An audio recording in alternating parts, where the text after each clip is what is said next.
ঘন জঙ্গলের গভীরে ছিল শান্তিপূর্ণ একটি রাজ্য। বড় বড় গাছ, পাখির গান, নদীর কলকল শব্দ সব মিলিয়ে যেন স্বর্গ। এই বনের কেন্দ্রস্থলে থাকত দুই শক্তিশালী প্রাণী, এক সিংহ আর এক বাঘ। দুজনই শক্তিতে অদ্বিতীয়, কিন্তু তাদের চরিত্র ছিল সম্পূর্ণ আলাদা। এই বনের রাজা আমি। বছরের পর বছর সবাইকে রক্ষা করেছি আমি। এখানে আমার কথাই শেষ কথা। না, শুধু শক্তি থাকলেই রাজা হওয়া যায় না। আমারও অধিকার আছে। আমি বনের অর্ধেক অংশের রাজা হতে চাই। আমিও যথেষ্ট যোগ্য। তাদের তর্ক শুরু হলে পুরো জঙ্গল কেঁপে ওঠে। হরিণ লুকিয়ে পড়ে ঝোপে, বানর গাছের ডালে উঠে পড়ে, হাতিরাও গম্ভীর হয়ে দাঁড়িয়ে দেখে। সিংহের গর্জন চারদিকে ছড়িয়ে পড়ে, বাঘও থাবা মারতে থাকে। এই সময় দূর থেকে এসে হাজির হল বনের বুদ্ধিমান শিয়াল মামা। তার আগমনে সবাই একটু শান্ত হল। কি রে ভাই, তোমরা বনের শান্তি নষ্ট করে দিলে? রাজা হওয়া তো খেলনা নয়। শক্তি, বুদ্ধি, ধৈর্য সব মিললে তবেই রাজা হওয়া যায়।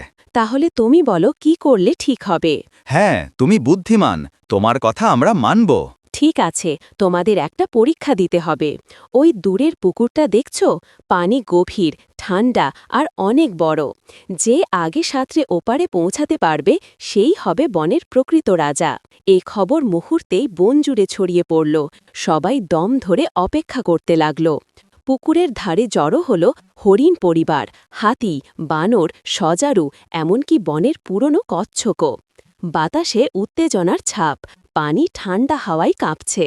সিংহ আর বাঘ দুজনেই দাঁড়িয়ে প্রস্তুত হল। শেয়াল মামা, তাহলে শুরু করি। 1, 2, 3, শুরু। ধাম! দুজনেই প্রচণ্ড শব্দে পানিতে ঝাঁপিয়ে পড়ল। মাঝে মাঝে পানি ছিটকে উঠছে, ঢেউ তৈরি হচ্ছে। শুরুতে বাঘ খুব দ্রুত এগোতে লাগল। সে নিজের গতি নিয়ে গর্বিত ছিল। হা, আমি জিতেই যাব। রাজা হওয়ার স্বপ্ন আজ পূরণ হবে। কিন্তু পানির ঠান্ডা ধীরে ধীরে তার শরীরকে কাঁপিয়ে দিতে লাগল। পুকুরের মাঝপথে এসে সে হাঁপাতে শুরু করল। আহা, শ্বাস নিতে পারছি না। পানি খুব ঠান্ডা, হাত পা ব্যথা করছে। অন্যদিকে সিংহ কোনো তাড়াহুড়ো করল না। সে স্টেডি, শক্ত কিন্তু ধীর গতিতে এগোতে লাগল। তার চোখে ভয় নেই, মুখে দৃঢ়তা। ধীরে চললেও সমস্যা নেই, থামব না। ধৈর্যই আমার শক্তি। বন জুড়ে পশুরা চিৎকার করে উৎসাহ দিচ্ছিল। চলো চলো, শেষ পর্যন্ত লড়াই করো। শেয়াল মামাও দাঁড়িয়ে উৎসাহে চিৎকার করে। হাল ছাড়ো না। যে ধৈর্য ধরে লড়াই করতে পারে সেই সত্যিকারের রাজা। এক লম্বা স্ট্রোক, আর একটা।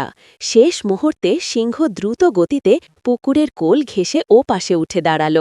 সারা বন হাততালি আর উল্লাসে ভরে গেল। হরিণ জিতে গেছে, এটাই সত্যিকারের রাজা। বাঘ ধীরে ধীরে তীরে ফিরে আসে, ক্লান্ত, হতাশ, কিন্তু সম্মান দেখিয়ে। আমি স্বীকার করছি, সিংহই প্রকৃত রাজা। ধৈর্য আর মনোযোগ এসব আমার থেকে বেশি তার আছে।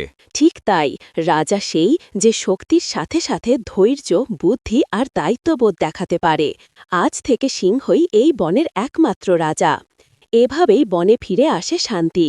সিংহ দায়িত্ব নিয়ে সকল পশুকে রক্ষা করতে থাকে।